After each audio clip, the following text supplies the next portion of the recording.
Pensa numa situação. Um governo inteiro cai. As ruas são tomadas por protestos. A gente logo imagina que a causa foi uma lei polêmica, uma crise econômica, uma eleição, né? Mas e se a faísca para tudo isso fosse algo bem mais moderno? Uma proibição de mídias sociais.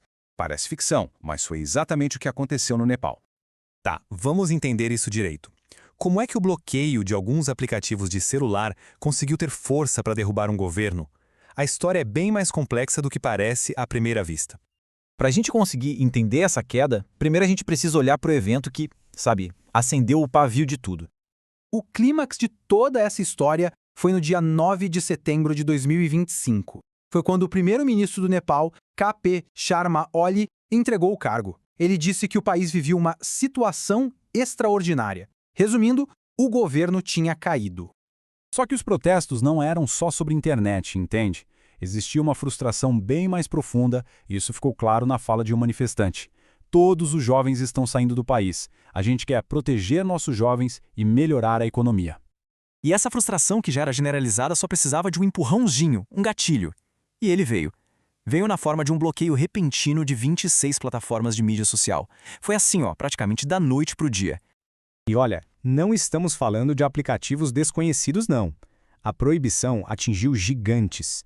Facebook, Instagram, X, WhatsApp, YouTube. Para a juventude nepalesa, foi como se o mundo digital deles tivesse simplesmente sumido. E qual foi a desculpa oficial do governo para isso? Bom, eles disseram que era para combater notícias falsas e discurso de ódio. E também para garantir uma coisa que eles chamaram de controle digital soberano. Só que muita gente viu isso como uma desculpa bem clara para a censura. Então, a proibição das redes sociais foi a faísca. Mas o combustível para esse incêndio todo, esse já estava espalhado pelo país há muitos anos. E aqui está o primeiro grande problema. Uma taxa de desemprego de 20,8% entre os jovens. Para ter uma ideia, isso significa que quase 1 em cada 5 jovens no Nepal não consegue encontrar trabalho. A consequência disso é gritante. Se não tem emprego em casa, os jovens são forçados a procurar fora do país. O resultado? A economia do Nepal se tornou extremamente dependente do dinheiro que eles mandam de volta para casa. Essas remessas são 1/3 de todo o PIB do país. É muita coisa. Esse cenário todo criou um contraste absurdo que alimentou a raiva das pessoas. De um lado você tem a juventude comum, que enfrenta o desemprego e acaba sustentando a economia do exterior.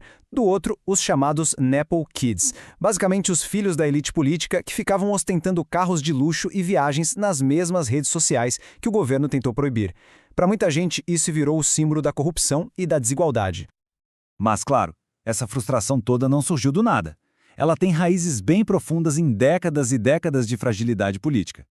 Essa linha do tempo aqui ajuda a gente a ter uma noção do caminho turbulento do Nepal. Primeiro, uma guerra civil de 10 anos. Depois, em 2008, o fim de uma monarquia que durou 239 anos. E de lá para cá, uma estabilidade política absurda. Foram 15 governos diferentes em apenas 17 anos. Dá para imaginar? A confiança da população em qualquer governo já estava no chão. Com esse cenário todo de pano de fundo, não é de se espantar que os protestos tenham escalado muito rápido e com consequências trágicas. O que começou com manifestações pacíficas, lideradas principalmente por estudantes, muitos deles até de uniforme escolar, logo se transformou em confrontos bem violentos com as forças de segurança.